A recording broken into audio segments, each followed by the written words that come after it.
Doctor Arpana Rawat YouTube channel पर आप सभी का एक बार फिर से स्वागत है। आज का यह वीडियो कक्षा 12 के लिए है और आज के इस वीडियो में हम समझेंगे बाजार दर्शन पाठ के महत्वपूर्ण प्रश्नों के उत्तर। पहला प्रश्न है, बाजार दर्शन किसने लिखा? तो इसका उत्तर है बाजार दर्शन जैनेन्द्र कुमार जी ने लिखा है। बाजार दर्शन का प्रतिपाद्य विषय क्या है? बाजार के उपयोग का विवेचन या विवेचना करना। बाजार का पोषण करने वाले अर्थशास्त्र को लेखक ने क्या नाम दिया है? तो लेखक ने इसे अनीति शास्त्र नाम दिया है। लेखक का मित्र किसके साथ बाजार गया था? लेखक का मित्र अपनी पत्नी के साथ बाजार गया था। अगला प्रश्न है, लेखक के मित्र ने खरीदारी का श्रेय किसे दिया? तो लेखक के मित्र ने खरीदारी का श्रेय अपनी पत्नी को दिया। लेखक ने मित्र के सामने क्या फैला दिया था? तो लेखक ने मित्र के सामने मनी बैग फैला दिया था। और पैसा होता तो और सामान आता, क्या देखकर लेखक के मन में यह बात आई?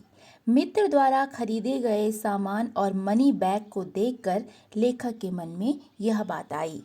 अगला प्रश्न है, लेखक के अनुसार पैसा क्या है? तो इसका उत्तर है लेखक के अनुसार पैसा पावर अर्थात शक्ति है।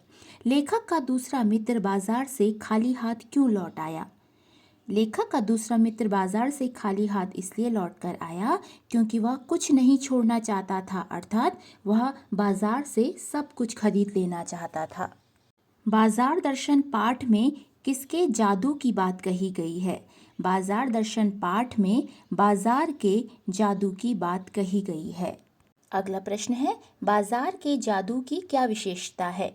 तो इसका उत्तर है यह खाली मन और जेब दोनों पर प्रभाव डालता है। बाजार का काम क्या है? बाजार का काम ग्राहकों को आकर्षित करना है। अगला प्रश्न है, लेखक के पड़ोसी कौन थे? लेखक के पड़ोसी भगत जी थे। भगत जी क्या बेचते थे? भगत जी चूरन बेचते थे। अगला प्रश्न है, भगत जी हर दिन कितनी कमाई करते थे? तो इसका उत्तर है भगत जी प्रत्येक दिन 6 आने कमाई करते थे। भगत जी कैसे व्यक्ति हैं? भगत जी संतोषी स्वभाव के व्यक्ति हैं।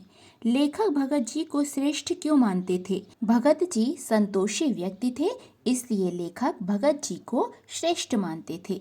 बाजार के जादू का प्रभाव कब पड़ता है? का उत्तर है जब ग्राहक का मन खाली होता है तो बाजार के जादू का प्रभाव पड़ता है। अगला प्रश्न है, शून्य होने का अधिकार किसके पास है? शून्य होने का अधिकार केवल परमात्मा के पास है। पाठ के अनुसार किस पात्र पर बाजार के जादू का प्रभाव बिल्कुल नहीं पड़ता है?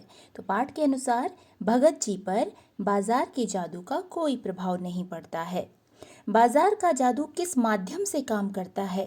तो इसका उत्तर है बाजार का जादू आँखों के माध्यम से काम करता है। अगला प्रश्न है, बाजार की सार्थकता किस में है? तो बाजार की सार्थकता लोगों की आवश्यकता पूरी करने में है। लेखक के अनुसार हमें बाजार कब जाना चाहिए?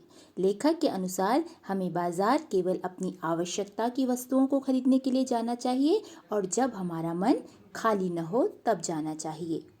लेखक ने पाठ में दिल्ली के किस बाजार का जिक्र किया है?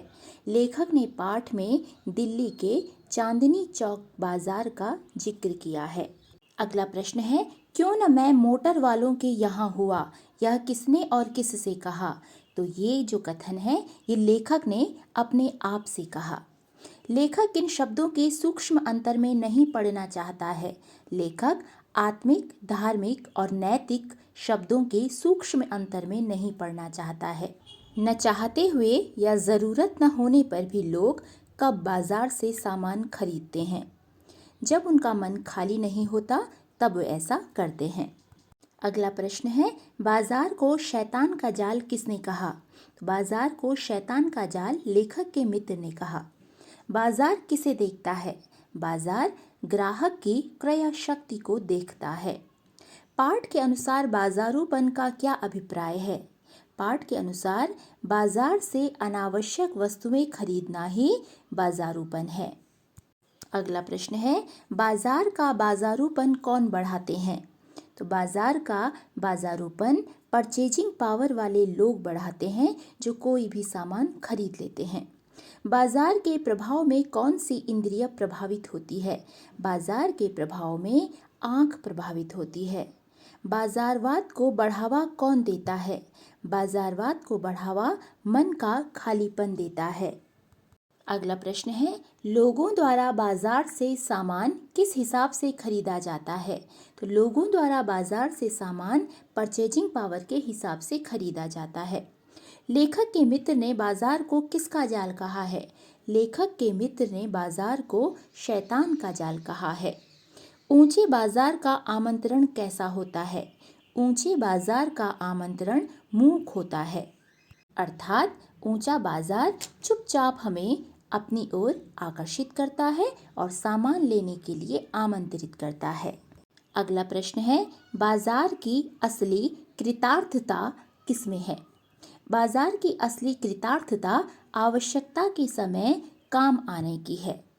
लेखक के अनुसार संयमी लोग कैसे होते हैं? लेखक के अनुसार संयमी लोग केवल आवश्यकता का सामान खरीदकर पैसे को बचाने वाले लोग होते हैं।